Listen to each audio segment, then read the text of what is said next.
Good morning dear friends, प्रिय विद्यार्थियों नमस्ते। आज हम जिस विषय पर चर्चा करेंगे उसका शीर्षक है सामाजिक परिवर्तन के स्वरूप या फॉर्म्स ऑफ सोशल चेंज।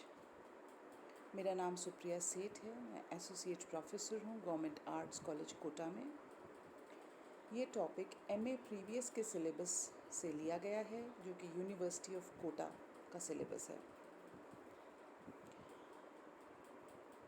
तो आइए देखते हैं सामाजिक परिवर्तन के स्वरूप। सामाजिक परिवर्तन की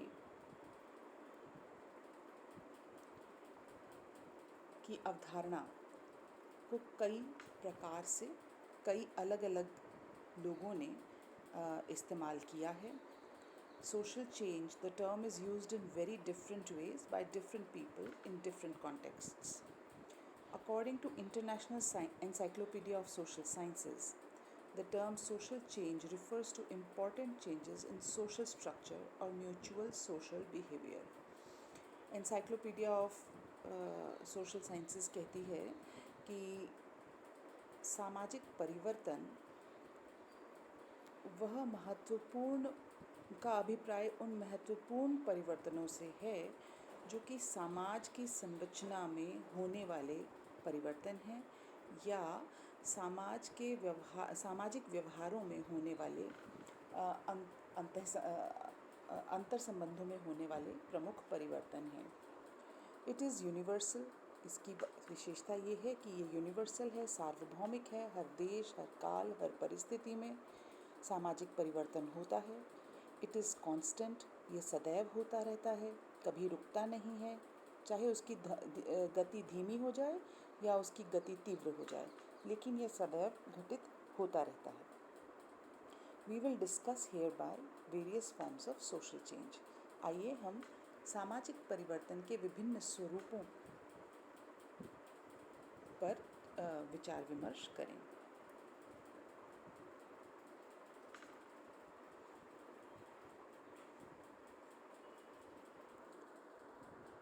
सबसे पहला स्वरूप है चेंज, या जिसे हम साधारण बोलचाल की भाषा में कहते हैं परिवर्तन। What is change? It is any kind of change in the world around us. परिवर्तन वर्तमान स्थिति में किसी भी प्रकार के बदलाव को कहा जा सकता है। It is not related to qualitative change. ये कोई अनिवार्य नहीं है कि ये परिवर्तन जो है ये गुणात्मक हो, ये संख्यात्मक भी हो सकता है। It could be for the good or it could be for the worse. ये परिवर्तन जो है ये अच्छा परिणाम भी दे सकता है और बुरा परिणाम भी दे सकता है। It could vary in terms of space, direction और speed. परिवर्तन के क्षेत्र में, दिशा में और गति में भिन्नता हो सकती है। दूसरा प्रकार देखिए, अब इसके कॉन्ट्रास्ट में अब देखें एक और स्वरूप है परिवर्तन का, वह है वृद्धि या growth. Growth is a special kind of change. एक विशेष प्रकार का परिवर्तन है।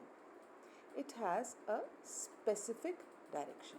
इसकी विशेषता क्या है कि ये अपनी एक विशेष दिशा की ओर बढ़ता है। It has a specific shape. इसका एक विशेष प्रकार का स्वरूप होता है, आकार होता है, जो कि गुणवत्ता पे आधारित होता है। It is qualitative.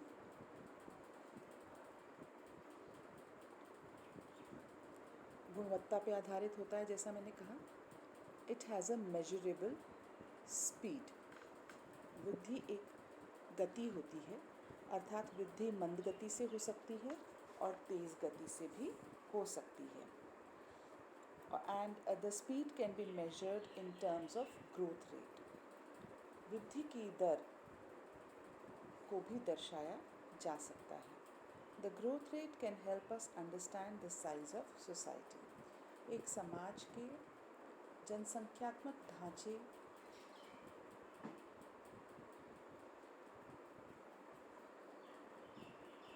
के वृद्धि दर के आधार पर ही हमें उस समाज में होने वाले जनसंख्या संबंधी परिवर्तन का आकार पता चलता है। इसके बाद इसका तीसरा स्वरूप सामाजिक परिवर्तन का जो हम देख रहे हैं वह है उद्विकास या evolution. Charles Darwin coined this term for the first time in life sciences. सबसे पहले इसका प्रयोग चार्ल्स डार्विन ने जीव विज्ञान के क्षेत्र में किया था। During evolution the organism develops from simple to complex. उद्विकास की प्रक्रिया के दौरान जीव की संरचना सरलता से जटिलता की ओर बढ़ती जाती है और ये प्रक्रिया जो है यह प्राकृतिक चयन के सिद्धांत पर आधारित है। It is based on the principle of natural selection. सबसे पहले समाजशास्त्र में हर्बर्ट स्पेंसर ने जैविक परिवर्तन या बायोलॉजिकल चेंजेस की तरह ही सामाजिक परिवर्तन को भी कुछ आंतरिक शक्तियों के कारण संभव माना है। Herbert Spencer brought this concept for the first time to social sciences, and he said that societies also develop from simple to complex form. अब हम देख रहे हैं चौथा प्रकार सामाजिक परिवर्तन का स्वरूप, वह है प्रोग्रेस या प्रगति। परिवर्तन जब अच्छाई की दिशा में होता है तो उसे हम प्रगति कहते हैं। When the change is in the desired direction, then it is called progress. प्रगति सामाजिक परिवर्तन की एक निश्चित दिशा को दर्शाता है। It has a definite direction. प्रगति में समाज कल्याण और सामूहिक हित की भावना छिपी होती है। There is an idea of community welfare in the concept of progress. ऑकबर्न एवं निमकॉफ कहते हैं कि प्रगति का अर्थ अच्छाई के निमित्त परिवर्तन है। Progress is change for good, so there has to be an idea of common good. इसलिए प्रगति इच्छित परिवर्तन है। It is desired change. इसके माध्यम से हम पूर्व निर्धारित लक्ष्यों को पाना चाहते हैं। इसका मतलब है कि प्रगति के माध्यम से कुछ प्रीसेट गोल्स होते हैं या पूर्व निर्धारित लक्ष्य होते हैं समाज में, उसे हम पाने का प्रयास करते हैं। आइए देखते हैं सामाजिक परिवर्तन का पांचवा स्वरूप, जो कि है सोशल मूवमेंट या सामाजिक आंदोलन। सामाजिक आंदोलन परिवर्तन का एक प्रमुख कारक है। It is an important cause of social change. Giddens के अनुसार कभी कभी ऐसा लगता है कि सामाजिक आंदोलन और औपचारिक संगठन एक ही चीज़ है, लेकिन दोनों बिल्कुल भिन्न हैं। Giddens says that one should not confuse social movement and formal organizations because sometimes they look the same but they are very different from each other. सामाजिक आंदोलन के अंतर्गत नौकरशाही व्यवस्था जैसे नियम नहीं होते, जबकि औपचारिक व्यवस्था के अंतर्गत नौकरशाही नियम कानून की अधिकता होती है। पिछड़ा वर्ग आंदोलन को सामाजिक आंदोलन कहा जा सकता है, औपचारिक व्यवस्था नहीं। कई सारी, जैसे you can see that bureaucracy and other formal organizations have rules and laws, but they cannot be called as social movements. But the backward class movement can be called a social movement, even though it does not have a formal organizational structure. अब हम आ जाते हैं परिवर्तन के छठे प्रकार पे, क्रांति या रेवोल्यूशन। सामाजिक आंदोलन से भी ज़्यादा परिवर्तन का सशक्त माध्यम क्रांति है। It is the most effective medium of social change. Abrams ने बताया है कि विश्व में अधिकांश क्रांतियाँ मौलिक सामाजिक पुनर्निर्माण के लिए हुई हैं। Most revolutions in the world have taken place for basic social reconstruction. Revolution is mostly involving bloodshed. क्रांति का रूप अधिकांशतः हिंसक होता है, हालांकि यह अहिंसक भी हो सकती है. It can also be peacefully conducted. The basic vision behind revolutions is progress and social development. क्रांति में प्रगति या सामाजिक विकास की अवधारणा निहित होती है. अब हम इसके 7वें प्रकार पे आ जाते हैं, जो कि है विकास या development. Comte, Spencer, Hobhouse etc. earlier thinkers used this term for evolution or progress. पहले डेवलपमेंट की अवधारणा को, विकास की अवधारणा को उद्विकास या प्रगति के साथ मिक्स करके इस्तेमाल किया जाता था. Later, sociologists are using this term to express changes due to industrialization and modernization. जो बाद के आधुनिक समाजशास्त्री हैं, वो इन शब्दों को कुछ विशेष अर्थ में प्रयोग करते हैं. This is useful to distinguish between the developed and the developing countries. यह जो है वो डेवलपमेंट की जो अवधारणा है उसका उपयोग कई बार विकसित एवं अविकसित देशों के बीच में अंतर करने के लिए भी इस्तेमाल किया जाता है. Development implies adding new dimension and making difference.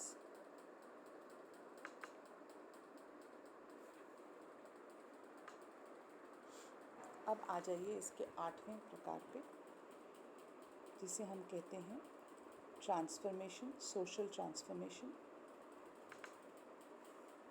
Social transformation involves basic cultural changes which happened in the end of 20th century.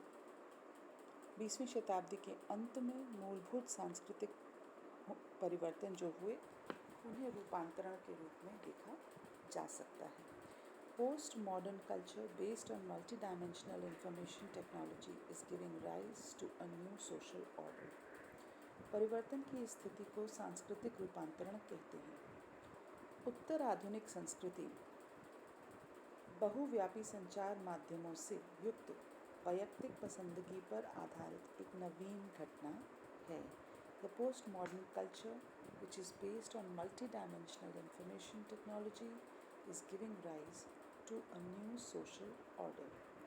यह संस्कृति विशिष्ट वैश्वीकरण की ही संतान है, जिसे वैज्ञानिक समाज उत्तर आधुनिकता की संज्ञा देता है. The culture is the child of specific globalization. आधुनिक संस्कृति अत्यधिक रूप से वस्तुकरण से जुड़ी है. The modern culture is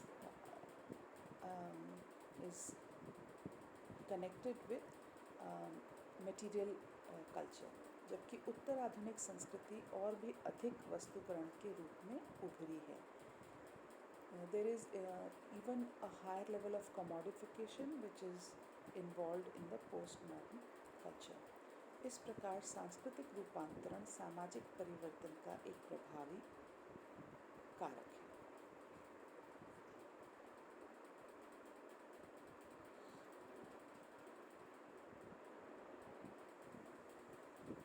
आइए अब 9वां प्रकार देखते हैं, संरचना में परिवर्तन या change in structure. Social structure is a system of rules, roles, relationship and behaviours. सामाजिक संरचना समाज में पाए जाने वाले विभिन्न समूहों के बीच व्याप्त नियमों, भूमिकाओं, संबंधों और आचरणों की व्यवस्था है. It gives stability to the society.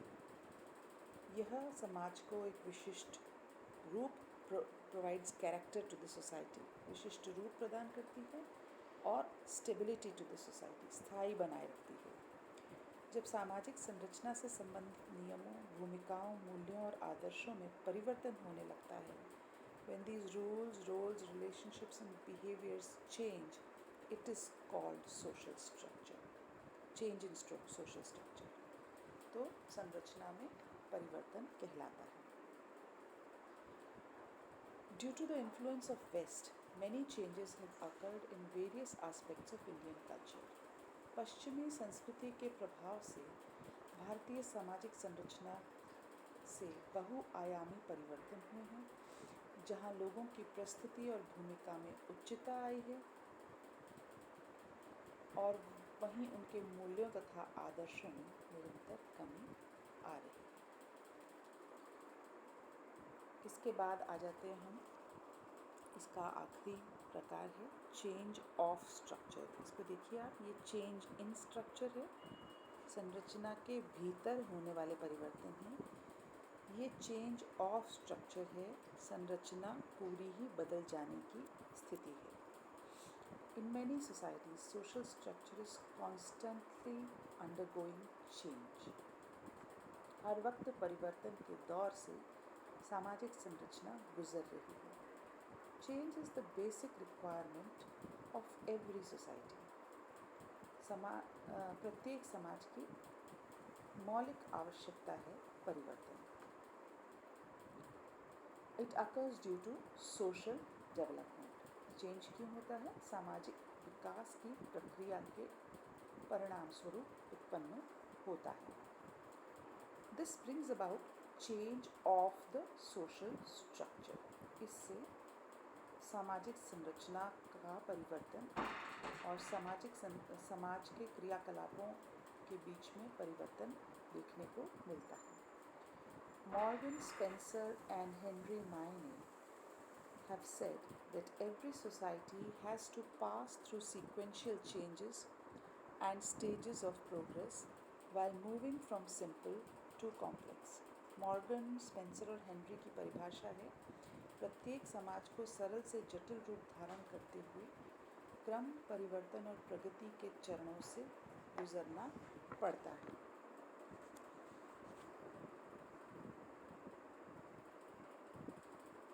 This happens slowly. ये धीरे धीरे होता है. The proof of its occurrence is ever growing complexity of phenomena.